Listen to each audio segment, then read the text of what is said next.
दशरथ राजा 3 पत्न्या आहेत, सुमित्रा, कौशल्या, कैकेयी। राज्यकारभार सुंदर आहे पण पोटी संतान नाही। गुरुवर्यांनी सांगितलं पुत्र प्राप्ती पाहिजे असेल तर पुत्रकामेष्टी यज्ञ करावा लागेल। मग यज्ञासाठी हरणाची शिकार करायची आहे। हरणाची शिकार करण्यासाठी दशरथ राजा वनामध्ये गेले। वनामध्ये गेलेले असताना रात्रीची वेळ आहे महाराज, अतिशय शांत वातावरण आहे। एका झाडावरती दशरथ राजा धनुष्याला बाण लावून बसलेले आहेत। धनुष्याला बाण लावलेला आहे। एका तलावाच्या काठावरती वृक्ष आहे, त्या वृक्षावरती दशरथ राजा बसलेले आहेत। धनुष्याला बाण लावलेला आहे, लक्षवेधी बाण आहे। तेवढ्यामध्ये त्या पाण्यामधून एक बुडबुड बुडबुड बुडबुड बुडबुड आवाज दशरथ राजाच्या कानावर पडला। विचार आला कुणीतरी एखादा हरिणी पाणी पिण्यासाठी या तलावाच्या काठाला आलेला आहे, असा विचार मनात आला। दशरथ राजानं बाण सोडला। बाण सोडल्याबरोबर तो बाण जसा त्या धनुष्यातनं निघाला आणि दाण दिशी माझ्या श्रावण बाळाच्या छातीमध्ये जाऊन लागला। बाण छातीमध्ये घुसल्याबरोबर श्रावण बाळाने आवाज दिला, आई। आवाज दशरथ राजाच्या कानावर पडला। दशरथ राजा झाडावरून खाली उतरले, धावतच गेले। पाहिलं एक कुणीतरी बालक आहे, त्याच्या छातीमध्ये बाण घुसलेला आहे। ज्यावेळेस दशरथ राजानं त्या श्रावणाला आपल्या मांडीवरती घेतलं आणि विचारलं, बाळा कोण आहेस रे तू? त्यावेळेस ते श्रावण बाळ सांगतं, महाराज मी श्रावण आहे। या वनामध्ये कशासाठी आलास?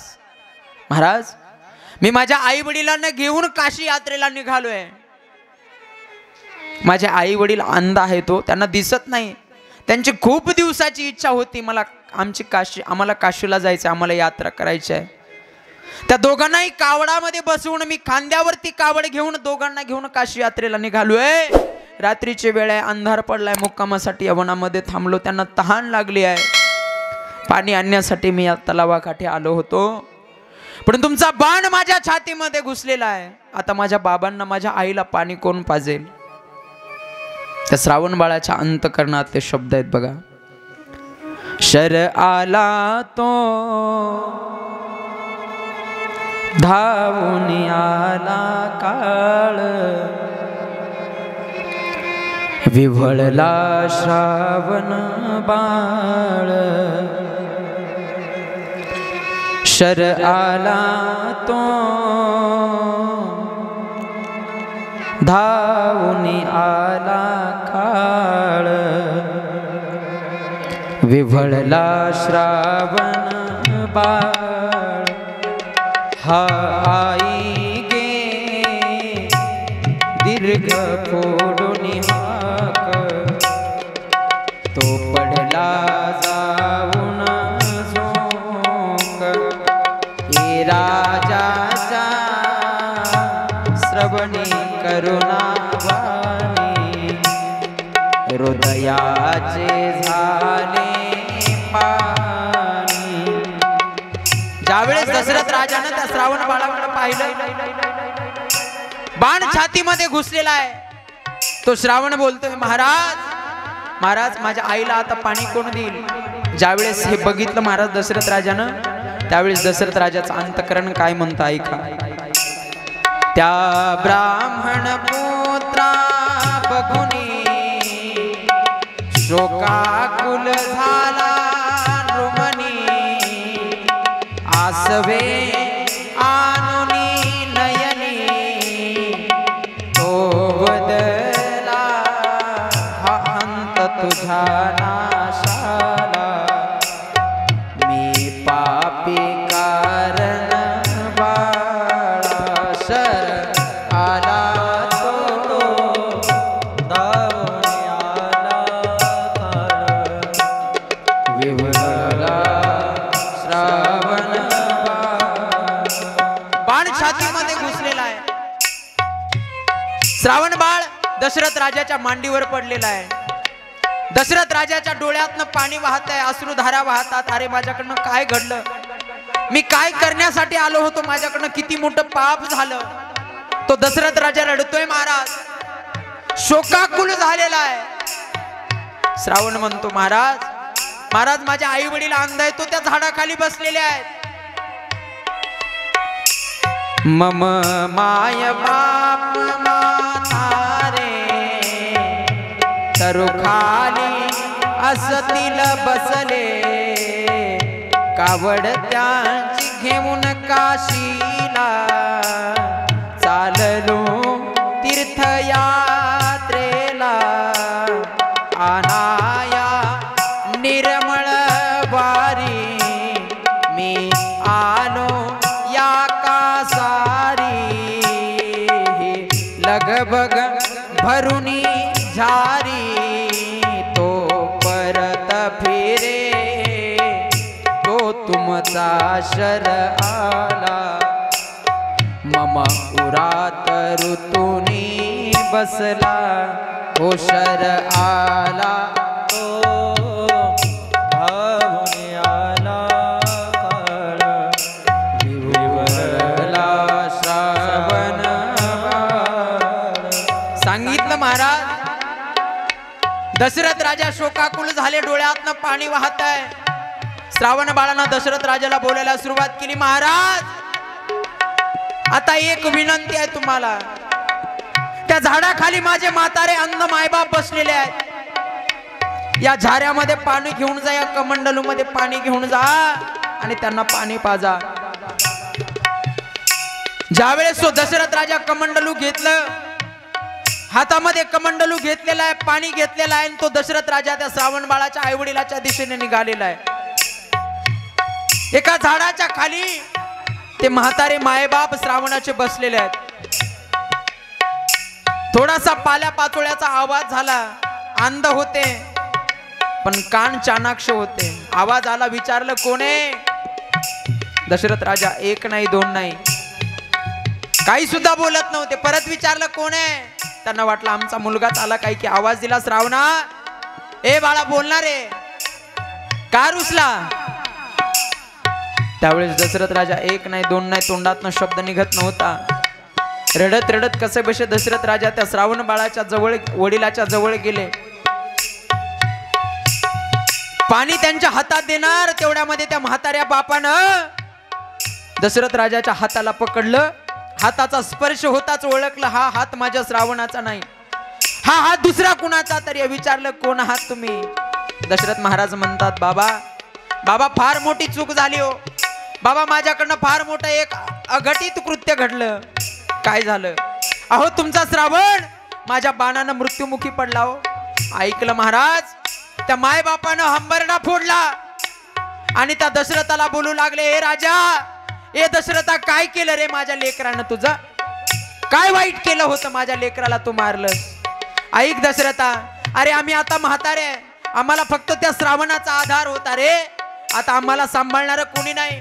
आता आम्ही कुणाच्या भरोशावर राहायचं? कोण आम्हाला जगवणार? कोण आमचं पालन पोषण करणार? दशरथा अरे आमचा आधारच संपला रे, आता आम्ही जगून काय करणार? शब्द ऐकले महाराज दशरथानं. दशरथ राजा रडत होता.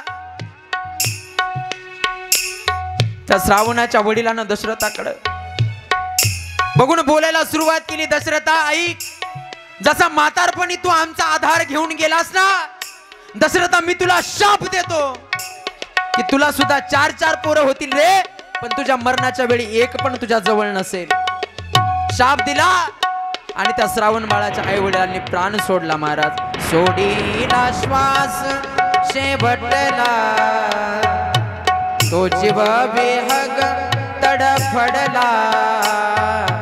सोडीला श्वास शेवटला, तो जीव बेहग फडफडला. तनु वंजर सोडून गेला दशरथ राजा, रडला धाये धाये, अडखळला ठाई ठाई. शर आला तो भावने आला काळ, विव्हळला श्रावण विव्हळला श्रावण.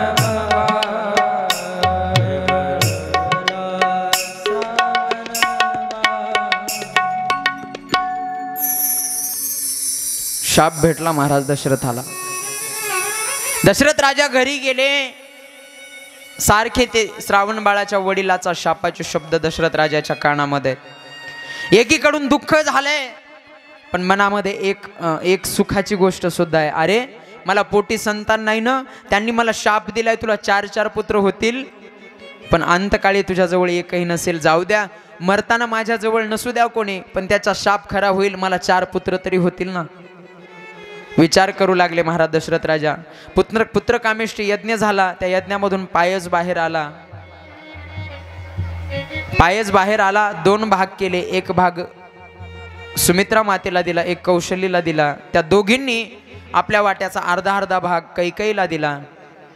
तेवढ्यामध्ये पायस हातात धरलेला असताना तो पिंड घारीने झडपिला, अंजनीने तो सुविला। अंजनीच्या तपासाठी महारुद्र आले पोटी। असे एकूण दशरथ राजाला 4 पुत्र झाले। सर्वांना रामायण माहित आहे। ज्या वेळेस भगवान प्रभू श्रीरामचंद्र, लक्ष्मण दादा, भरत आणि शत्रुघ्न मोठे झाल्याच्या नंतर गुरुकुलामध्ये गुरु वशिष्ठांकडे शिकण्यासाठी, अध्ययनासाठी गेले। गुरु वशिष्ठांनी त्यांना सीता स्वयंवरासाठी नेलं। सीतेचं स्वयंवर झालं, परत आले। कैकेयी मातेनं वरदान मागितले। एका वचनामध्ये माझ्या भरताला राज्यगादी आणि दुसऱ्यामध्ये प्रभू श्रीरामचंद्राला वनवास। ज्यावेळेस हे ऐकलं महाराज, अयोध्येतील संपूर्ण जनता शोकाकुल झाली, सर्वजण रडत होते। पण भगवंताने कसला विचार केला नाही, माझी आईची इच्छा आहे आणि माझ्या बापाने दिलेला शब्द आहे। असं म्हणतात रघुकुलामध्ये अशी परंपरा होती, एक वेळ प्राण गेला तरी चालेल, पण वचन नाही मोडलं पाहिजे। म्हणून म्हणतात ना, रघुकुल रीती सदा चली आई, प्राण जाए पर वचन न जाई। राम सिया राम, सिया राम, जय जय राम, जय हो। राम सिया राम, सिया राम, जय जय राम। हो रघुकुल रीति सदा चली आई, प्राण जाए पर वचन न जाई।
हम कथा सुनाते राम सकल गुण धाम की। ये रामायण है पुण्य कथा श्री राम। ये रामायण है पुण्य कथा श्री राम की। ये रामायण है पुण्य कथा श्री राम।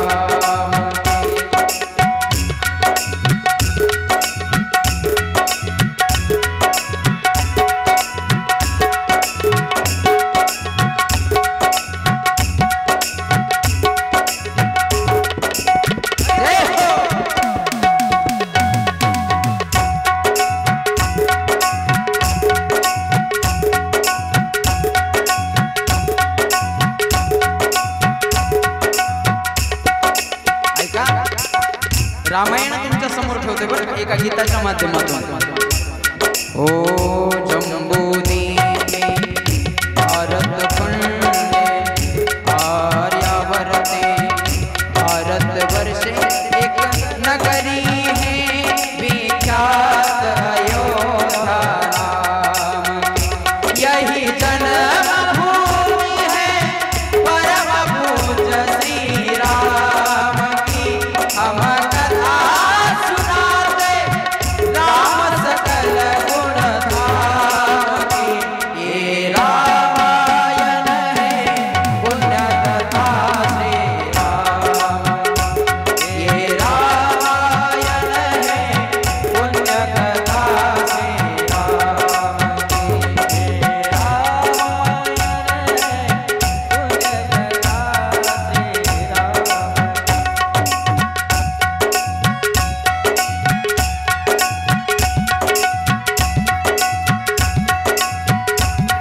ये रामायण है पुण्य कथा श्री राम की,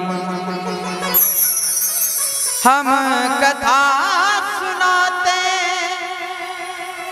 राम सकल गुण धाम की, हम कथा सुनाते राम सकल गुण धाम की। ये रामायण है पुण्य कथा श्री राम की। लय गोड भाव आहे महाराज रामायणामध्ये। असं सांगतात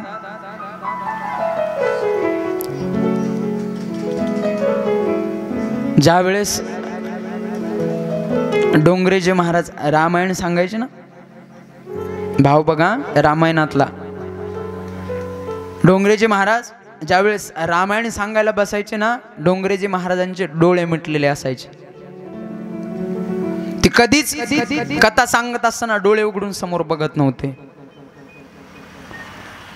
आणि डोंगरेजी महाराजांना रामायण सांगायला सुरुवात केली तेव्हापासून डोंगरेजी महाराजाच्या डोळ्यामध्ये अश्रुधारा असायच्या। तर शेवटच्या श्लोकापर्यंत डोंगरेजी महाराज फक्त रडत होते महाराज। एवढा गोड भाव या रामायणामध्ये आहे। रामायण आपल्याला शिकवतं, अरे घरामध्ये बाप लेकाचं नातं कसं असावं।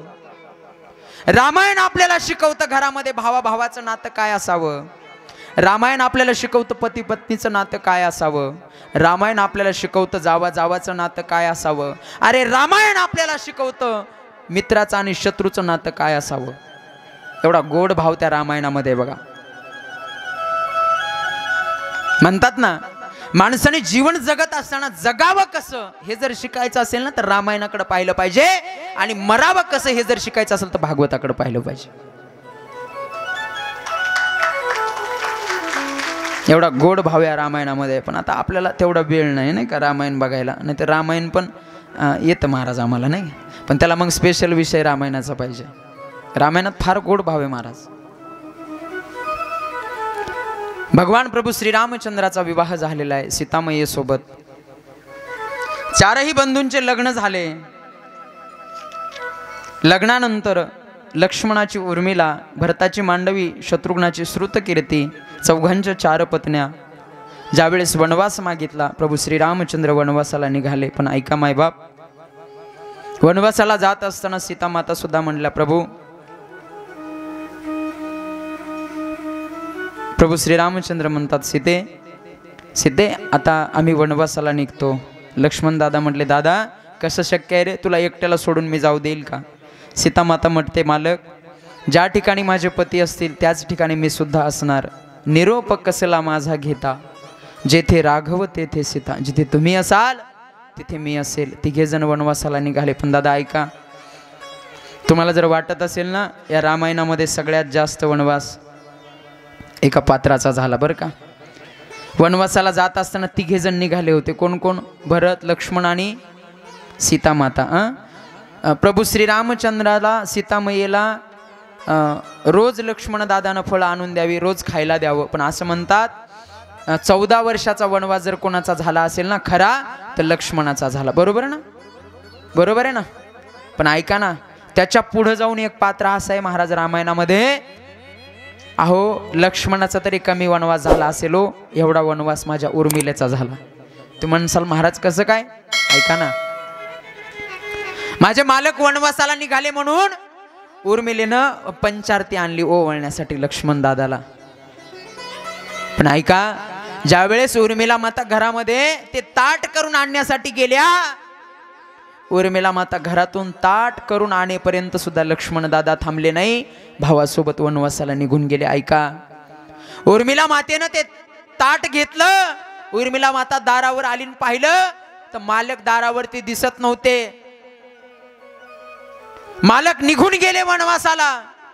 पण ऐका, त्या रामायणामध्ये असा भाव सांगितला गेला की लक्ष्मण गेल्यापासनं लक्ष्मण दादा परत घरी येईपर्यंत ती उर्मिला तसंच ताट घेऊन त्या दारात उभी होती हो। काय भाव असेल महाराज। कारण आपले मालक न ओवाळता गेले। ऐका, कधीही कुठे जात असताना आरतीचं ताट जर ओवाळायला घेऊन गेलं ना, तर ते न ओवळता रिकाम्या हातानं ताट वापस येऊ नये हे उर्मिलेला माहित होतं. जोपर्यंत मालक वनवासाहून परत येत नाहीत तोपर्यंत ती उर्मिला दारात उभी होती. महाराज खरा वनवास उर्मिलेचा आहे. रामायणात फार गोड पात्र आहेत महाराज. निघाले वनवासाला. जात असताना केवट महाराजांचा प्रसंग आहे.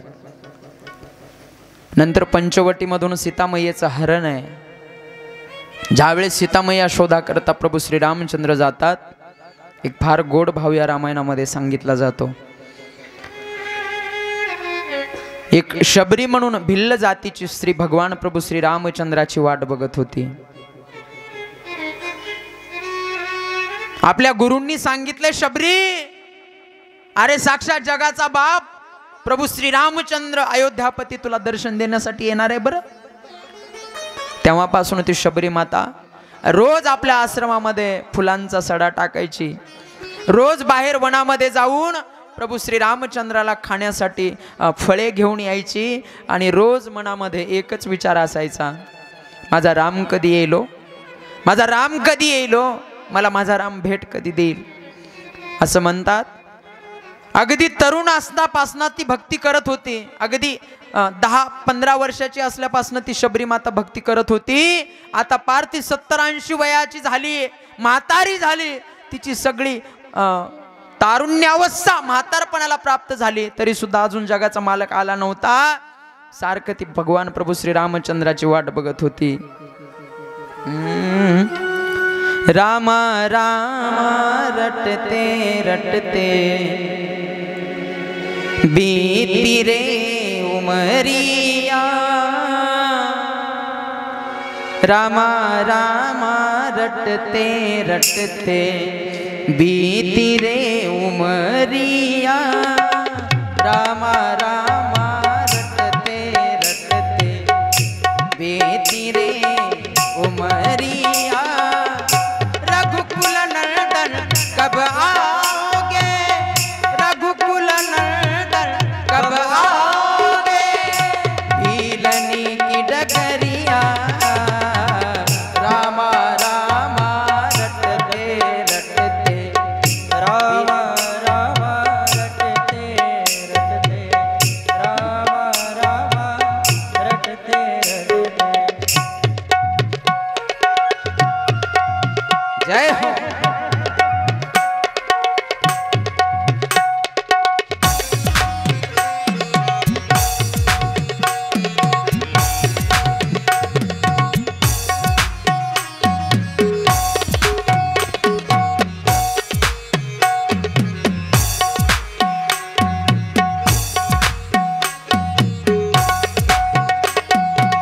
ओ मैं शबरी भिलनी की जाए, भजन भावना जानो रे, भजन भावना जानो रे. हे राम तेरे दर्शन के हित में वन में जीवन पालो रे, वन में जीवन पालो रे, वन में जीवन पालो रे. हो चरण कमल से निर्मल कर दो दास की जो पड़िया. रामा रामा रटते रटते बीती रे उमरिया. रामा रामा रटते रटते बीती रे उमरिया. रामा रामा रटते रटते, रामा रामा रटते रटते. रामा रामा रटते रटते. पूर्ण आयुष्य गेलं महाराज, पण तरी सुद्धा भगवान प्रभू श्रीरामचंद्र येत नव्हते. ज्या दिवशी जगाचा मालक दारावर आला त्या दिवशी शबरी माता हात जोडून भगवंताला म्हणते, देवा किती वाट बघायला लावलीस रे. त्या शबरीच्या मुखातले भाव आहेत बघा. ती शबरी म्हणते, देवा कब दर्शन देंगे राम परम हितकारी, कब दर्शन देंगे राम दीन हितकारी. रसता देखत शबरी की उम्र गई सारी, रसता देखत शबरी की उम्र गई सारी, रसता देखत शबरी की उम्र गई सारी, रसता देखत शबरी की उम्र गई सारी। कब दर्शन देंगे राम परम हितकारी, कब दर्शन देंगे राम दीन हितकारी। रसता देखत शबरी की उम्र गई सारी, रसता देखत शबरी की उम्र गई सारी, रसता देखत शबरी की उम्र गई सारी, रसता देखत शबरी की उम्र गई सारी। ओ कई काटा प्रभु को न चुभ जाए, भगतन मंग चारे चुन चुन पुष्प बिछाए, मीठे फल चखकर नित्य सजाए थारी, मीठे फल चखकर नित्य सजाए थारी। रसता देखत शबरी की उम्र गई सारी, रसता देखत शबरी की उम्र गई सारी। ओ कब दर्शन देंगे राम परम हितकारी, कब दर्शन देंगे राम दीन हितकारी। रसता देखत शबरी की उम्र गई सारी, रसता देखत शबरी की उम्र गई सारी, रसता।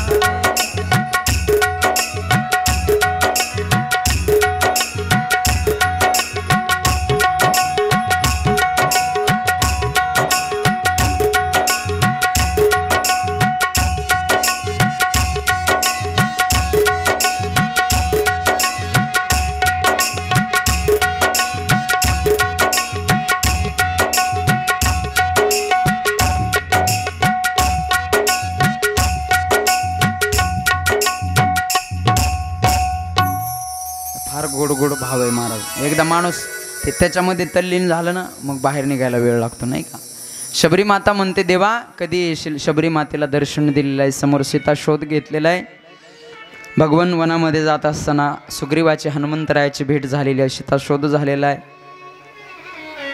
ज्यावेळेस माहीत झालं सीतामय्या लंकेमध्ये आहेत, हनुमंतरायाला पाठवलं, लंका दहन झालं, सीतेचा शोध लागलेला आहे, सर्व वानरसेना सेतुबंधन झालेलं आहे, लंकेमध्ये गेलेले आहेत, युद्ध चालू झालेलं आहे. भगवान लक्ष्मणाला शक्ती लागलेली आहे, लक्ष्मण दादाला उठवलेला आहे. इंद्रजिताचा वध झाला, कुंभकर्णाचा वध झाला, रावणाला सुद्धा मारलेला आहे आणि प्रभू श्रीरामचंद्र सीतामयीला घेऊन अयोध्येमध्ये परत आलेले आहेत. तुम्ही म्हणसाल महाराज एवढं फास्ट, कारण वेळ कमी आहे ना. घेऊन आले महाराज. आता प्रभू श्रीरामचंद्र लक्ष्मण दादा सीतामय्या अयोध्येमध्ये आलेले आहेत आणि माझ्या भगवान श्रीरामचंद्राचा आता राज्याभिषेक होणार आहे. गेले कित्येक वर्षापासून प्रत्येक हिंदूच्या मनामध्ये जी गोष्ट होती ना, प्रभू श्रीरामचंद्राचं अयोध्येमध्ये मंदिर व्हावं, पूर्ण होते महाराज. ती गोष्ट आता पूर्ण होते, जवळ आली बर का वेळ. प्रत्येक जण म्हणायचा आम्हाला प्रभू श्रीरामचंद्राचं मंदिर बांधवायचं आहे, मंदिर बांधायचं आहे, मंदिर बांधायचं आहे. ज्यानं ते गाणं काढलं होतं ना त्याचा सुद्धा खून झाला होता बरं. काय द्वेष असेल हो. पण ऐका, इथं बसलेल्या प्रत्येक हिंदूची दिवाळी जवळ आली आहे. आपल्या आयुष्यातील सगळ्यात मोठा सण जर कोणता असेल ना, तो सण ज्या दिवशी माझे जगाचे मालक प्रभू श्री रामचंद्र त्या अयोध्येमध्ये त्यांचा राज्याभिषेक होईल, तो आपल्यासाठी आनंदाचा दिवस आहे. आजपर्यंत आपण म्हणत होतो बघा, बनाएंगे मंदिर, बनाएंगे मंदिर, बनाएंगे मंदिर. आता बनाएंगे मंदिर म्हणायचं नाही हा. आता काय म्हणायचं माहितीये, एक गीतकार सांगतो बघा, मी गीत गातो, फक्त सगळ्यांनी मोठ्या प्रेमाने, आपण सर्वजण हिंदू आहेत ना, आपल्याला अभिमान आहे आपल्या धर्माचा, म्हणून सगळ्यांनी मोठ्या प्रेमाने हाताने टाळी वाजवायची, माझ्यासोबत म्हणायचं.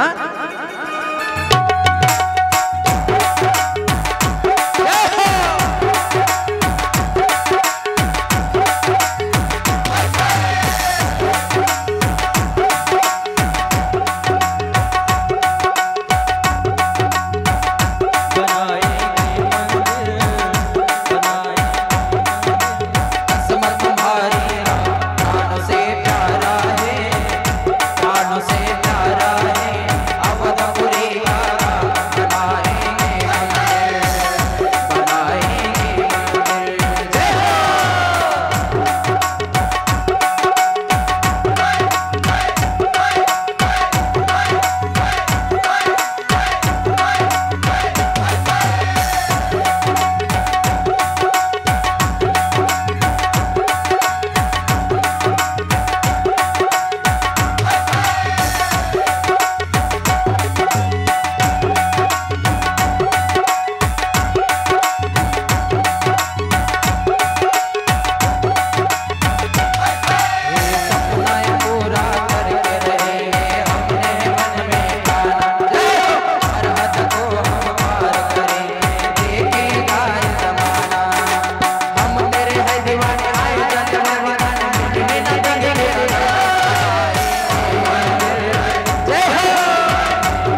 हर घर में अब एक ही नाम जय श्री राम, हर घर में अब एक ही नारा गूंजेगा जय श्री राम। मेरे भारत का बच्चा बच्चा जय हो, भारत का बच्चा बच्चा जय जय श्री राम। मेरे भारत का बच्चा बच्चा जय जय श्री राम बोले। हरि बोल। घर में अब एक ही नाम जय श्री राम, हर घर में अब एक ही नारा गूंजेगा। मेरे भारत का बच्चा बच्चा जय जय श्री राम बोले। मेरे भारत का बच्चा बच्चा जय जय श्री राम बोले। ओ मेरे भारत का बच्चा बच्चा जय जय श्री राम बोलेगा। मेरे भारत का बच्चा बच्चा जय जय श्री राम बोलेगा।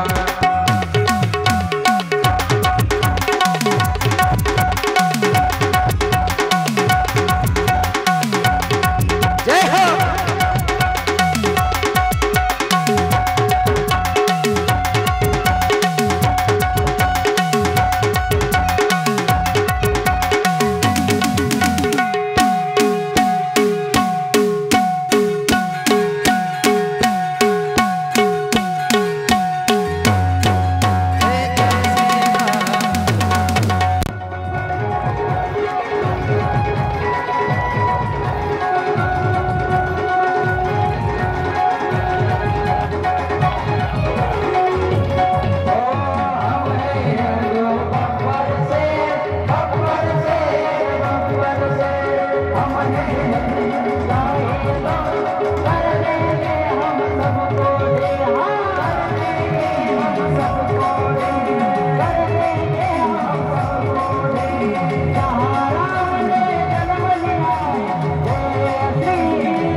बच्चा बच्चा मेरे भारत का बच्चा बच्चा जय जय श्री राम बोलेगा। मेरे भारत का बच्चा बच्चा जय जय श्री राम बोलेगा। मेरे भारत का बच्चा बच्चा जय जय श्री राम बोलेगा।